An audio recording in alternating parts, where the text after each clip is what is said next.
और ये भारत का संविधान है जिसकी बदौलत आज भारत की महिला भारत देश की प्रधानमंत्री भी बनी है, कितने ही राज्यों की चीफ मिनिस्टर बनी है, मंत्री संतरी बनी है, कोर्ट में जजेज बने हैं। कि बेटी जब शिक्षित होगी तो वो सिर्फ अपने पिताजी के परिवार को ही ठीक नहीं करेगी, वो जहां पर आगे जाएगी ससुराल में उस परिवार को भी शिक्षित करेगी और जो तीसरा परिवार उसका बनेगा वो उसको भी शिक्षित करेगी।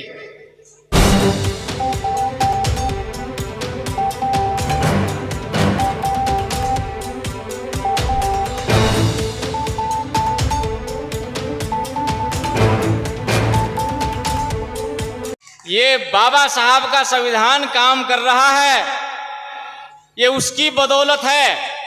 और मैं मानता हूं कि ये जो पीछे से कार्यक्रम चल रहा था सरकारों का 75वां जो अमृत महोत्सव मना रहे थे, मुझे उस अमृत महोत्सव की तो खैर इतनी जानकारी नहीं, लेकिन यहां ये देखने से लग रहा है कि बाबा साहब के संविधान का असली अमृत महोत्सव यहां देखने को मिल रहा है।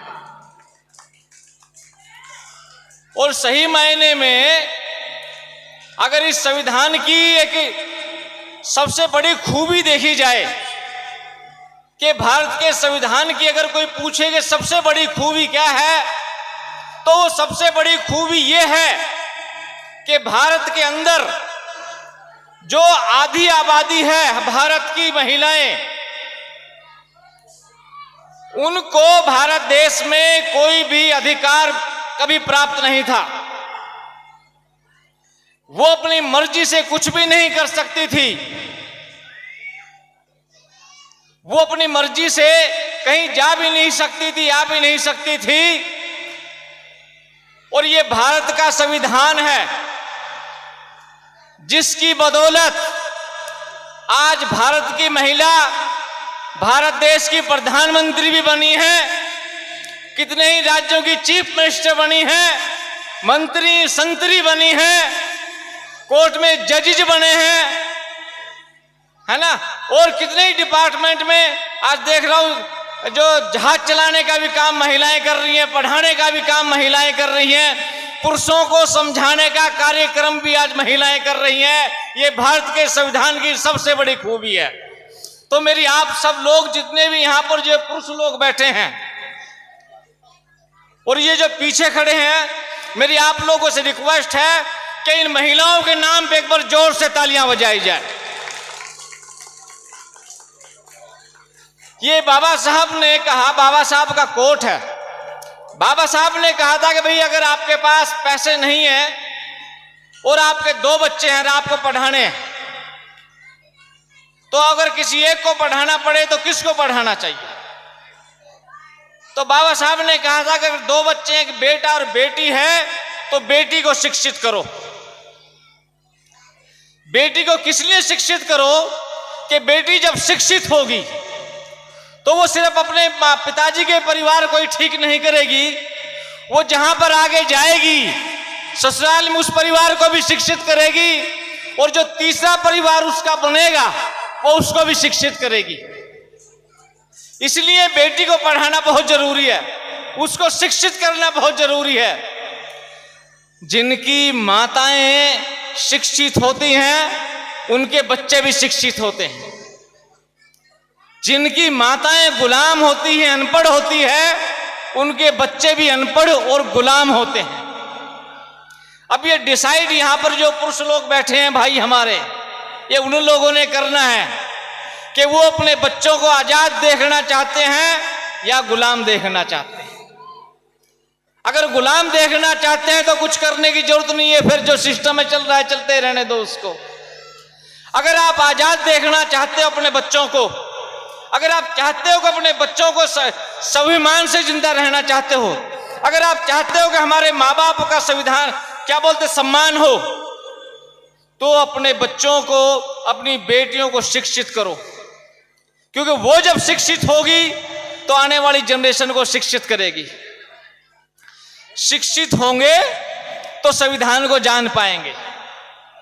ये जो संविधान है जिसकी आज चर्चा कर रहे हैं, ये जब बनकर के तैयार हो गया तो आज ही के दिन 26 जनवरी 1949 को संविधान सभा ने इसको ग्रहण किया। बना करके बाबा साहब ने उस संविधान सभा को दिया और संविधान सभा ने इसको अंगीकार किया, इस संविधान को। उसके बाद यह संविधान 26 जनवरी 1950 को लागू हुआ। ये जो संविधान बनाने की प्रक्रिया है, देश जब गुलाम था अंग्रेजों के यहां पे, तो हमारे देश में बड़े आंदोलन चारों तरफ चल रहे थे भी अंग्रेजों को यहां से जाओ, भगाओ और देश को आजादी की तरफ लेकर के आओ। तो अंग्रेज जब जाने लगे तो उन्होंने देखा यहां पे हजारों जातियां हैं, कितने धर्म हैं अलग अलग, कितने सैकड़ों पंथ हैं यहां पे अलग अलग, और यहां पर सैकड़ों रियासतें थी जिनमें अलग अलग राजे थे, महाराजे थे, जिनका अलग अलग वहां पर संविधान कानून चलता था। तो उन्होंने देखा अगर हम यहां से चले जाएंगे तो ये देश फिर बिखर जाएगा, फिर खंड खंड हो जाएगा, लोग जातियों में बढ़ जाएंगे, धर्म में बढ़ जाएंगे, ये राजे महाराजे फिर अपने कानून शुरू कर देंगे। तो उन्होंने जो यहाँ के लोग आज़ादी चाह रहे थे, जो आज़ादी की लड़ाई लड़ रहे थे, उन लोगों को कहा कि हम यहाँ से जब जाएंगे उससे पहले आप अपने भारत का संविधान तैयार करा जाए। तो वो संविधान की प्रक्रिया शुरू हुई। 1946 से फिर संविधान सभा बनती है, वो एक अलग विषय है, मैं ज्यादा उस पर डिस्कस नहीं करना चाहता। वो बनके तैयार हुई, संविधान बना, आज के दिन अंगीकार किया संविधान सभा ने 26 जनवरी को, फिर वो लागू होता है। ये देश बेशक आजाद हुआ 15 अगस्त 1947 को, लेकिन सही मायने में यहाँ का जो मूल निवासी है, यहाँ का जो 85% समाज है, SC, ST, OBC और धर्म परिवर्तित जो लोग हैं, वो लोग सही मायने में 26 जनवरी 1950 को आजाद होते हैं, क्योंकि उनको हक और अधिकार 26 जनवरी 1950 से मिलते हैं। हम देखते हैं कि 26 जनवरी को भारत सरकार हर बार बड़े पैमाने पर मनाती है। आपने देखा होगा राजपथ पर बड़ी बड़ी झांकियां निकाली जाती है, तोप और गोले पता नहीं क्या क्या इतनी सारी वहां पर नुमाइशें करी जाती है। हम दिखाते हैं भी भारत को कि हमारा देश कितना शक्तिशाली है, लेकिन भारत सरकार कभी भी यही नहीं दिखाती थी कि ये बना कैसे है, ये किसकी बदौलत है, ये 26 जनवरी का दिन क्या है। तो जो सामाजिक संगठन है भारत देश में, उन लोगों ने ये डिसाइड किया कि हम अपने लोगों को बताएं कि 26 जनवरी का दिन या ये संविधान का दिवस का जो है, इसका असली मकसद क्या है। इसका असली मकसद ये है बताने का कि इस दिन हमें और इस संविधान से हमें अधिकार मिले। 47 आजादी से अधिकार नहीं मिले हमें, आजाद तो हम हो गए, लेकिन जब तक अधिकार नहीं मिलेंगे, हमें किसी चीज के जीने का अधिकार नहीं, नौकरी का अधिकार नहीं, शिक्षा का अधिकार नहीं, बराबरी का अधिकार नहीं, तो हम सही मायने में आजाद, इसका मतलब 26 जनवरी 1950 को होते हैं। उस दिन हमें आजादी मिली और उस दिन से हमारे बच्चे पढ़ने लगे, पढ़ लिख करके वो आगे आने लगे। आज मंत्री और संतरी संविधान जब लागू होता है, तभी से ही हमारे लोग मंत्री और संतरी बनने लगे हैं। और ये सारा कार्य जो कारनामा है, हमारे पुरखों ने जो लड़ाई लड़ी, बोल देते हैं लोग कि ये 2 साल कुछ दिनों में संविधान बना, लेकिन इस आंदोलन की शुरुआत फूले साहब से होती है। ये तब का आंदोलन है, करीब करीब 110 साल का जो आंदोलन था। बाबा साहब ने उस आंदोलन को, जो लोग हमारे पुरखे चाहते थे, उसको संविधान के अंदर रखा। और आज के जो आप देखते हैं कि भाई जिन्होंने बच्चों ने जो पढ़ा होगा, जो हमारे बच्चे पढ़ रहे हैं, ये जो पॉलिटिकल साइंस के बच्चे हैं, आप देखते हैं कि ये जो भारत के संविधान के अंदर हमारे जो मौलिक अधिकार हमें रखे लिए हैं, ये सारे के सारे अधिकार हमारे पुरखे लड़ते थे इनके लिए। उन्होंने बड़ी अपनी कुर्बानियां दी है। अदरवाइज हमारी औकात ये थी कि अगर कभी कोई महल बनाता था तो शूद्रों की बलि दी जाती थी। आज भी अभी हम देखते हैं कि जब घर बनाते हैं तो उसके अंदर एक वो मट्टी का कुछ बना के रखते हैं ना, रखते होंगे, तो वो उसकी जगह जब संविधान लागू नहीं था तो शूद्रों की बलि दी जाती थी। बेटी अगर पैदा हो जाती थी तो उसको मार दिया जाता था। महिला अगर विधवा होती तो उसको सती होना पड़ता था। इन सारे कार्यक्रमों का बंदोबस्त और इन सब कार्यक्रमों की निजात महिलाओं के खास तौर से दिलवाई तो वो भारत के संविधान ने दिलवाई, बाबा साहब ने दिलवाई। इसलिए ये पुरुष लोग हमारे पढ़ें ना पढ़ें, ये महिलाएं जो हमारी यहां बैठी हुई हैं, मैं इनसे रिक्वेस्ट करूंगा कि आप जरूर पढ़ें। और आप पढ़ नहीं सकती तो जो घर में हमारे बच्चे हैं उन लोगों से जरूर पढ़वाएं, उनसे देखें कि इसमें क्या लिखा हुआ है, सीखें समझें और बच्चों को जरूर पढ़ाएं। कुछ भी हो जाए, हमें चाहे खाने को कम मिले, पहनने को कम मिले, लेकिन उन्हें शिक्षित जरूर करें, उन्हें शिक्षा जरूर दिलवाएं। शिक्षित होंगे तो वो सही और गलत का निर्णय ले पाएंगे। अदरवाइज लोग हमें मिसयूज करेंगे, हमें गलत रास्ते पे लेके जाएंगे, हमारा गलत उपयोग करेंगे, हमारे बच्चों को गलत रास्ते पे लेके चले जाएंगे। तो बच्चे ही उस गलत रास्ते पे नहीं जाएंगे, हमारा पूरा परिवार गलत रास्ते पे चला जाएगा। तो मेरी आप लोगों से, महिलाएं खास तौर से यहाँ पर हमारी माताएं बहनें हैं, उनसे रिक्वेस्ट है कि वो अपने बच्चों को पढ़ाएं और जरूर पढ़ाएं। इसके लिए, पढ़ाने के लिए अगर कोई साथ सहयोग की जरूरत पड़े तो ये कुणाल है और ये अपने अनिल जी हैं, यहाँ पर सारे लोग हैं, इनसे संपर्क करें, इनसे मेरा नंबर लें और जहाँ भी मेरी जरूरत होगी एडमिशन करवाने से लेके पढ़ाने तक, और पढ़ाने के अलावा उसको कोई समस्या होगी कॉपी किताब की, तो वो मैं सारी की सारी समस्या दूर करूँगा। मैं जितना कोशिश होगी वो सारी करूँगा उनके लिए। लेकिन इन बच्चों को यहाँ से पढ़ाना है। अगली बार जब ये 26/11 को मैं अगली साल यहाँ पर आऊँ तो मैं कई महिलाओं से, अपनी इनसे जो बैठी हैं हमारी महिलाएं, इनसे मिलूंगा, इनसे पूछूंगा किस किस ने अपने बच्चों को एडमिशन करवाया। और बीच में भी मैं आऊँगा, आप लोग सबका इनका रखेंगे ध्यान। और जितनी जरूरत होगी मैं आज आपको बता के जा रहा हूँ कि जिस चीज़ की भी जरूरत हो मेरे लायक पढ़ाई के लिए, कुछ भी करना पड़े वो करेंगे, और जो मेरे लायक होगी मैं उनके लिए तैयार रहूँगा। मैं सोचता हूँ कि ये हमारी जो दादी नानी आज यहाँ बैठी हैं, बड़ी बड़ी महिलाएं, काश अगर ये शिक्षित होती,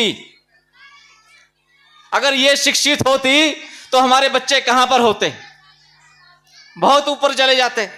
तो आज ये जो वक्त है बहुत कम है, बड़ी देर से आप लोग बैठे हो और महिलाओं को डबल ड्यूटी करनी पड़ेगी भाई, आपको यहाँ पर सुनना भी है, बड़ी देर से बैठी भी है, और फिर घर जा कर के है ना भोजन भी तैयार करना है, बच्चों को भी देखना है और भी कार्यक्रम देखने हैं। मैं एक साथी के लिए, इनके लिए जो यहाँ स्टेज पर संचालन कर रहे हैं, इधर आओ आप, क्या नाम? अजय हितैषी।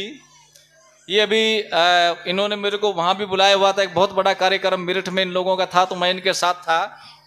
तो मुझे वहाँ पता लगा कि ये आदमी, इसकी किडनी खराब है। आप बैठ जाइए। इसकी किडनी खराब है और डायलिसिस होती है। अभी हम तो सारे तंदुरुस्त है, ठीक ठाक है, हमें आने में फिर भी दिक्कत होती है। इस आदमी को देखिए जिसको डायलिसिस हो रही है, इसको समस्या क्या है? इसको समस्या समाज की समस्या है, इसको अपनी समस्या नहीं है, इसको समाज की समस्या है। उसके बावजूद भी ये आदमी दिल्ली में ही नहीं, दिल्ली के बाहर भी जहां कार्यक्रम सामाजिक होते हैं, ये अपनी उपस्थिति दर्ज करता है। तो मैं इनको आपके लिए बता दूं कि जिन्ना साहब का नाम सुना होगा आप लोगों ने, है ना? जिन्ना साहब, जिन्ना साहब भी आंदोलन लड़ रहे थे, तो ये मैं आपके लिए बोल रहा हूं। जिन्ना साहब के डॉक्टर ने कहा एक दिन उनको, जिन्ना साहब को, ये मिस्ट्री ऑफ जिन्ना, उनकी एक ऑटोबायोग्राफी, कभी पढ़ना हो तो पढ़ लेना उसको, आत्मकथा है जिन्ना साहब की। तो जिन्ना साहब के डॉक्टर ने कहा उनको कि जिन्ना साहब, आपकी दोनों एक किडनियां खराब हो गई हैं, लंग्स आपके खराब हो गए हैं, और आप हो सकता है कि 6 महीने से शायद ज्यादा न जी पाओगे। ये जिन्ना साहब को कहा। जिन्ना साहब उसको अंदर कमरे में ले गए और डॉक्टर को बोला कि डॉक्टर, आज तो ये बात बोल दी है, आज के बाद दोबारा ये बात बोल मत देना और बाहर किसी को बता ही मत देना। मैं जब तक आजादी नहीं ले लूंगा अपने लोगों के लिए, मैं जब तक अपने लोगों को आजाद नहीं कर दूंगा, मैं जब तक अपनी मांगों को मंगवा नहीं लूंगा, मैं आंदोलन को जब तक जीत नहीं लूंगा, तब तक मरने वाला नहीं हूं। और आपने देखा होगा, इतिहास गवाह है, आजादी ली उन्होंने, और ऐसा ही मेरा मानना कि ये योद्धा है हमारा। ये जब तक ये यहां के जो शूद्र अति शूद्र लोग जो हैं, जब तक इनकी स्थिति ठीक नहीं हो जाएगी, जब तक इनके कार्यक्रम सुचारू रूप से नहीं हो जाएंगे, जब तक इनके बच्चे सारे शिक्षित नहीं हो जाएंगे और शिक्षित होकर दीक्षित नहीं हो जाएंगे, आंदोलन करके अपने अधिकारों को लेंगे नहीं, तब तक मेरा ऐसा मानना है ये अजय हितैषी आप लोगों के हितों के लिए कार्यक्रम करेगा। और मैं यहाँ के जिन्होंने ये कार्यक्रम रखा उन सब का बहुत बहुत आभार, धन्यवाद। जो यहाँ पर हमारे बड़े बड़े पहलवान लोग जो बैठे हुए हैं, जिन लोगों ने यहाँ शिरकत करी, हमारे बड़े बुजुर्ग, हमारे छोटे छोटे बच्चे, हमारी माताएं बहनें जो यहाँ पर आई और इन बच्चों का हौसला अफजाई किया, उन सब के लिए आप लोगों का बहुत बहुत आभार, धन्यवाद। जय भारत, जय भीम। एक बार जोर से